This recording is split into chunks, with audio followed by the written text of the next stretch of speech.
Zee 24 तासच्या to the point मुलाखतीमधून मनसे अध्यक्ष राज ठाकरे छटपूजेवरून पुन्हा एकदा कडाडले. महाराष्ट्रात छटपूजा होऊ देणार नाही असा सज्जड इशाराच त्यांनी दिलाय.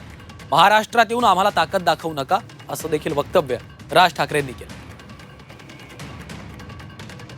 आधी दाक्षिणात्य, मग तुमची जेव्हा तुम्ही महाराष्ट्र नवनिर्माण स्थापन केली तेव्हा उत्तर भारतीय, आता जैन किंवा गुजराती किंवा मारवाडी, असं एक एक टार्गेट एका प्रश्न टार्गेटचा नाही आहे. प्रश्न असा आहे की ते ज्याला समोर येतात. आता साधी गोष्ट आपण लक्षात घेऊया. 2008ला उत्तर प्रदेश दिन. कोणता उत्तर प्रदेश दिन? महाराष्ट्र दिन. बरोबर आहे. त्याला एक कारण आहे ना, संयुक्त महाराष्ट्र चळवळीचं एक कारण आहे. महाराष्ट्र राज्याची स्थापना, महाराष्ट्र राज्याची स्थापना झाली, बरोबर की नाही? त्याच दिवशी गुजरात दिन आहे, असो गुजरातचाही असेल. प्रश्न असा आहे की उत्तर प्रदेश दिन कुठून आला, जो उत्तर प्रदेशमध्ये पण साजरा होत नाही. ते फॅड तुम्ही महाराष्ट्रामध्ये आणायचा प्रयत्न केला, त्याला आम्ही विरोध केला, तर बंद झालं. आता हे छटपूजेच्या नावाखाली या ज्या काही सगळ्या चौपाट्या आणि सगळे भरून टाकतायत, कशासाठी भरून टाकतायत? काय सांगायचंय काय तुम्हाला? काय म्हणायचंय तुम्हाला? कोणाला ताकद दाखवताय? तुम्ही हा सुरुवातीला मुद्दा घेतला होता, आहेच मुळी तो घेतला होता. काय असतो नंतर तुम्ही त्याला जेवढा प्रकर्षाने त्याच्यानंतर बंद झालं होतं. हे गेल्या 3-4 वर्षात परत सुरू केलं या लोकांनी, भाजपवाल्यांनी. आता विरोध राहील छटपूजेला. आता मला ताकद दाखवू नका इथे महाराष्ट्रात येऊन. माझा कुठच्याही पूजे बिजेला विरोध नाही. घरात करा पूजा, काय करायची ती. इथे आमच्याकडे जो गणपती विसर्जनाचा होतो तो वर्षानुवर्ष होतो, अनेक वर्ष होतोय. ते तिथे होतं म्हणून आता आम्ही आमची ताकद दाखवतो समुद्रावरती. हे करायला जाऊ नका, इथे भानगडीत पडू नका.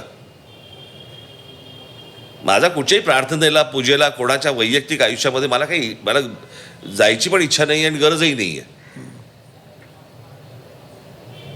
माझा तो विषय येत नाही.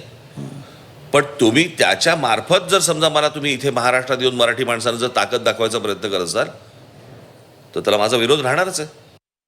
भाजप हा राष्ट्रीय पक्ष आहे, त्यांना भान सुटलेला पक्ष आहे. भान सुटलेला पक्ष. भाजपसारख्या पक्षांनी अशा स्टेजवर जाणं वगैरे एक वेळ मी ते समजू शकेन का त्यांचा राष्ट्रीय पक्ष आहे, त्यांना करणं भाग आहे.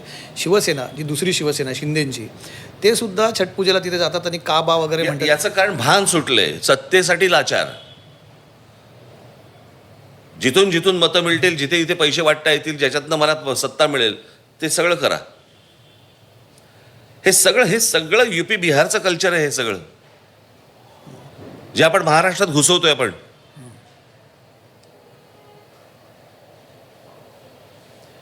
म्हणजे आपण महाराष्ट्र म्हणून त्यांना सुधरवायचं का त्यांनी तिकडनं येऊन आम्हाला बिघडवायचं?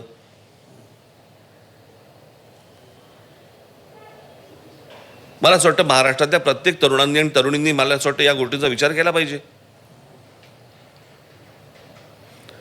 आणि काही नसेल तर महाराष्ट्रामध्ये मग जातीमध्ये पेटवून द्यायचं. महाराष्ट्र तिकडे जातीमध्ये पेटलाय, इथे बाहेरून परप्रांतातले लोक येत आहेत, ते तुमचं अस्तित्व गमावून टाकतायत. सगळीकडनं तुमची धूळधाण फक्त करायची आणि ह्यांना फक्त सत्ता हवी आहे.